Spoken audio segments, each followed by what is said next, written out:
Hello, comedy family. We are back in black and purple, the color of royalty. We are here today with Rory Lowe. Thank you so much. Hello. When it comes to sex, I think women are like microwaves. And I'm a piece of cheese. And girls are like, let's go for 7 minutes. I'm a piece of cheese! Like, we're not trying to defrost the chicken! Like, I'm a piece of cheese! Put me in for 10 seconds, get me the fuck out! Or someone's gonna have to clean a microwave. Long time no see, man. Yeah, Reunited at last. Yeah, finally, bro. Finally. I'm sorry that our first proper conversation is for capitalistic gain on behalf of my employer. It's all right. I love capitalism. Big fan. So, man, it's pretty simple. This is for the people that want to get into comedy. And I'm just going to ask you things, very simple questions like, why do you do it? Yeah. And how long have you been doing it? So, when did you start comedy and how did you find it? First gig was in high school at the... Oh, really? Yeah, high school talent show. Oh, sick. Yeah, I was 17. And afterwards, I got escorted off the premises by the principal. I got drove home. What? Yeah, because I pissed off everyone that played footy and rugby. Dude, if you ever have a movie, that's going to be such a cool moment. I mean, if we have a movie, it would just be cool to have the movie. I don't even care what they put into it, you know? But yeah, so it's been, properly for like 10 years, I guess, but our first gig was like 13 years ago. Crazy, man. That's such a long time. That's half my freaking lifetime. Yeah, it's almost half mine as well. And how did you know it was for you after that? Was it after the first gig, 17, that you were like, this is something that I want to do? I think maybe 3 years into doing regular gigs. Okay. Yeah, like it was just kind of fun and it was like a challenge. And then after like 3 years, when I was like, the fear kind of left a bit, that I was like, oh, this is real cool. I really like this. And so then I started like, all right, let's try. And so I would have been like 21, something like that.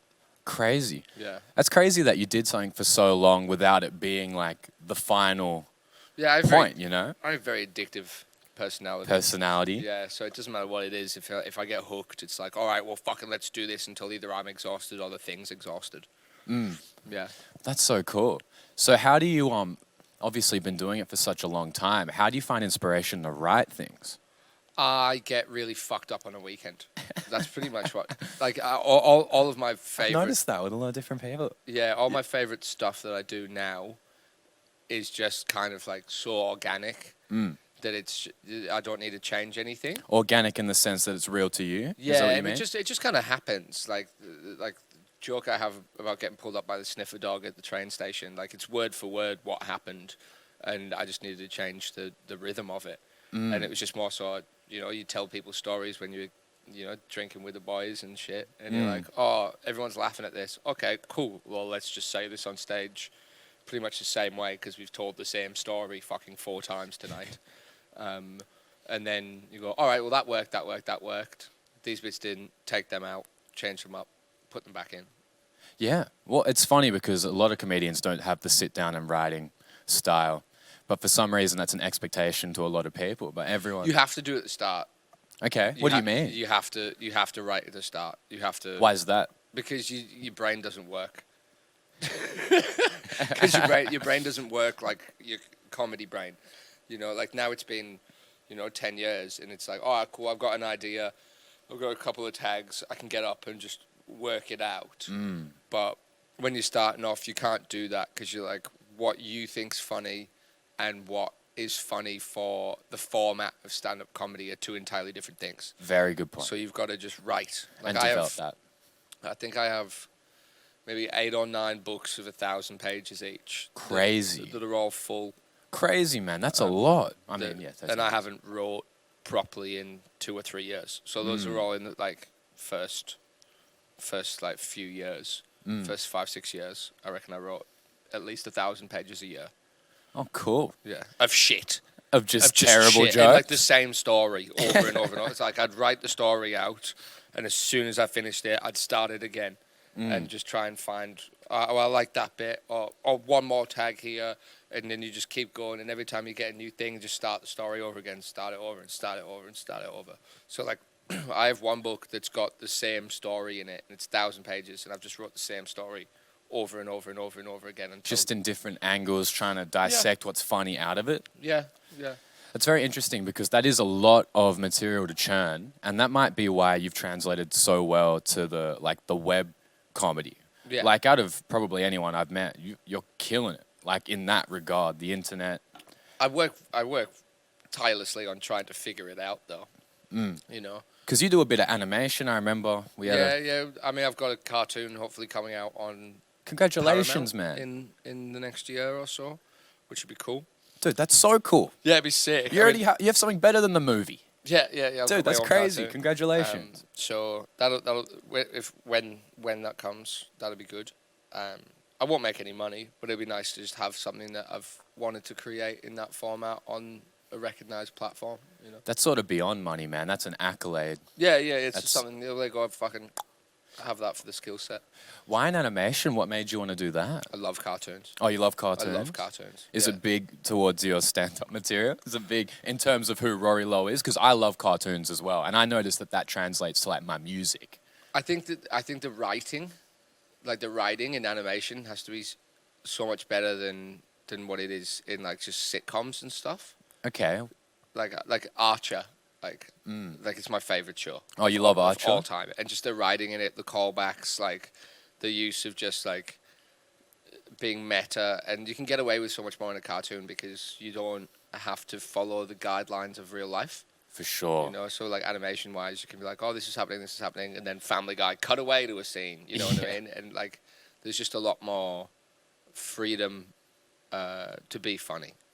Yeah, for sure, because you're out of the bounds of reality, like you said. Yeah. That's something I've always wanted to do myself. Yeah, do it. I will. Yeah.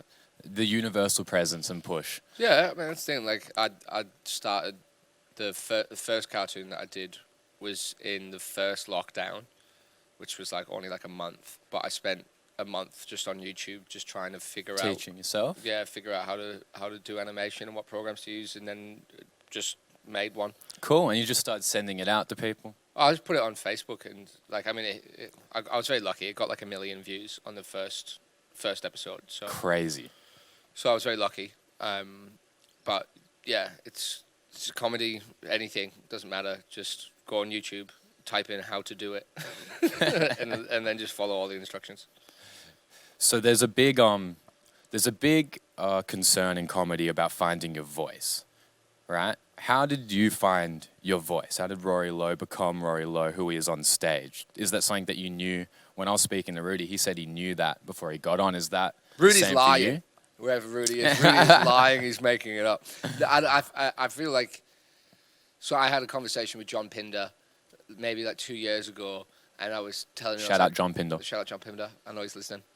And I was like, man, I love like your cadence, and like I feel like you've really found your voice. And I said to him, I was like, man, I wish I had that.